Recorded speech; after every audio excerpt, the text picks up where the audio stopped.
here on Democracy Now!, democracynow.org, The War and Peace Report. I'm Amy Goodman with Juan Gonzalez.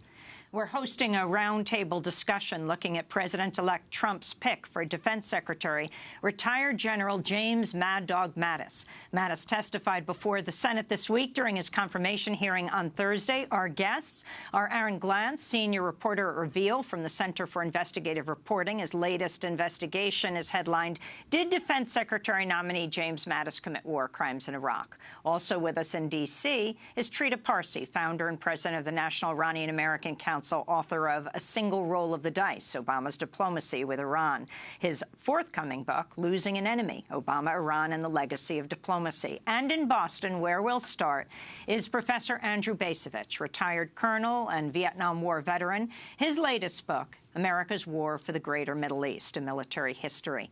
Professor Bacevich, start off by talking about what you learned from the hearings and your thoughts on General Mattis to be the next Defense Secretary of the United States. Well, what struck me most about the hearings was the lack of any interest in the recent past. I mean, the United States has been essentially engaged in an ongoing war that most people date from 2001. That war has taken us to Afghanistan, to Iraq, in a lesser way to other countries, Libya, Somalia, Yemen.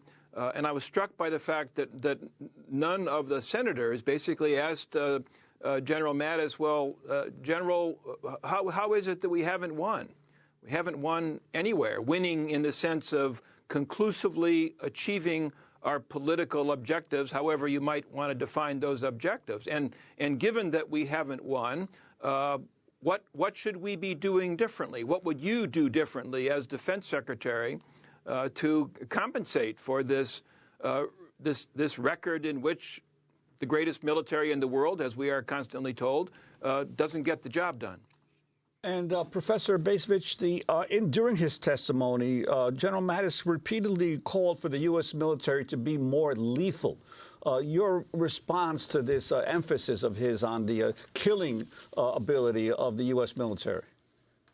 Well, I don't see lethality as the problem. I mean, the lethality of U.S. forces is quite remarkable. We can kill lots of people. We do kill lots of people. We can destroy virtually anything we choose to destroy. The destruction that we have wreaked in the various theaters in which we've been engaged is really quite astonishing. But again, lethality, destruction, killing doesn't seem to achieve our objectives.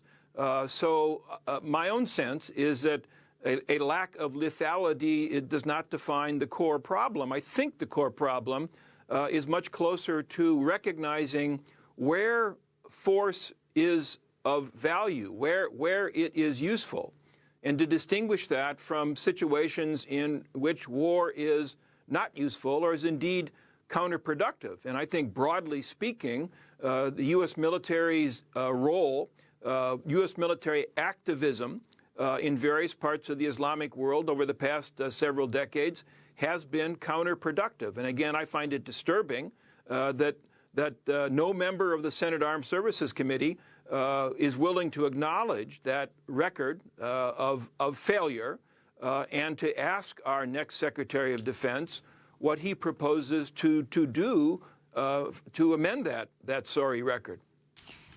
I want to bring Aaron Glantz into the discussion to talk about the questions around Iraq and the piece that you wrote as a reporter at Reveal asking, did Defense Secretary nominee James Mattis commit war crimes in Iraq?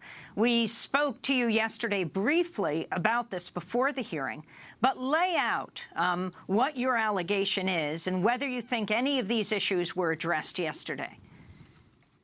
So General Mattis's primary experience, indeed his only experience, is as a member of the United States Marine Corps, where he served for 41 years. That's his experience. And since 9/11, as Dr. Bacevich noted, we've been engaged in wars around the world, and General Mattis has been a leading battlefield commander in many of those theaters, including in the April 2004 siege of Fallujah, where the U.S. Marines killed so many people that the municipal soccer stadium in the city had to be turned into a graveyard for the dead.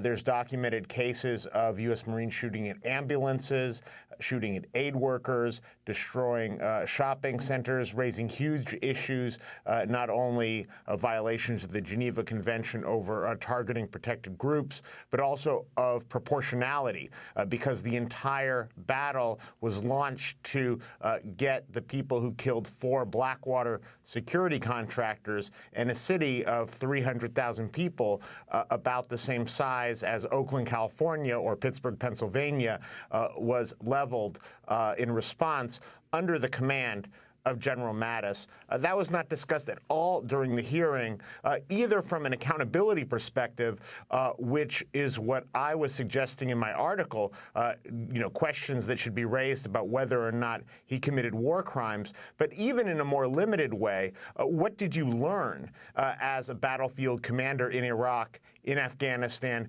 and how might you apply that, the lessons that you learned through those experiences as Secretary of Defense, is simply not raised at all during the hearing. And Aaron, in that vein, General Mattis has also been criticized in the past for some of his quotes. For instance, in 2005, saying of the Taliban, "It's a hell of a lot of fun to shoot them." None of this came up in the hearings as well, right? Well, I mean, I think that is a comment that doesn't trouble observers so much as the kind of thing that he said in front of a group of other Marines, the kind of remark that you might hear, in military circles frequently. What concerned me was that he played not only a critical role as a battlefield commander in Fallujah, but also afterwards, when he was promoted to various other higher-ranking positions, he served as a convening authority in court-martial proceedings against various Marines who had been accused of atrocities.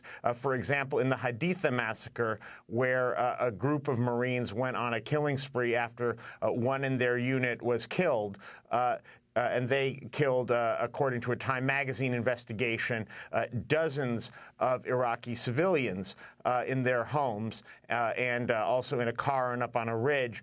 And General Mattis dismissed the charges against many of the Marines accused, personally intervening to clear their names before the justice system had run its course. And in the end, nobody connected to that massacre served a day in prison. In another case, I want to go, Aaron, to 2008, to what you're talking about, when we spoke to McClatchy journalist Leila Fadel, who traveled to Haditha to interview survivors of the massacre. I want to turn to this short video posted on the McClatchy website based on her reporting. Yusuf Aiz Ahmed has memorized the places where his 4 brothers' bodies laid after they were killed by U.S. Marines, he said. The family recounts that November day in 2005 and says it was a massacre of the brothers, along with 20 other people, following a roadside bomb in Haditha. Marines raided the house and shot the unarmed men in their heads in this back bedroom, the family said.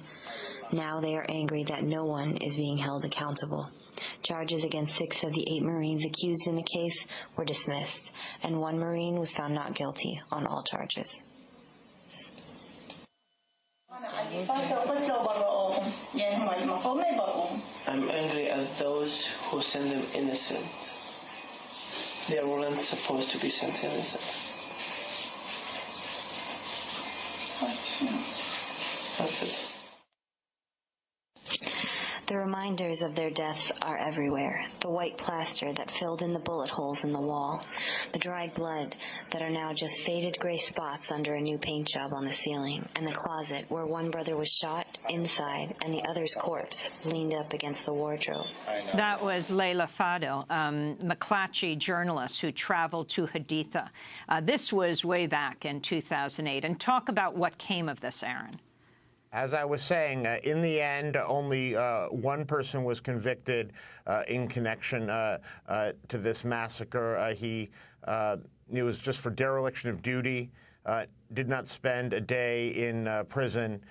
So ultimately, there was really no justice for the victims of this massacre. And that was in part because of the role that General Mattis played as the convening authority, basically the boss of the entire military justice process around this massacre, often called the My Lai massacre of the Iraq War. And it's not the only case where he intervened. He also intervened in the case in Hamdaniya, a massacre killing broken by the Washington Post, where a disabled Iraqi man was pulled out of his house and shot in the face by Marines, who then tried to frame him as an insurgent by placing a machine gun and a shovel on him, on his dead body, to make it look like he was an insurgent.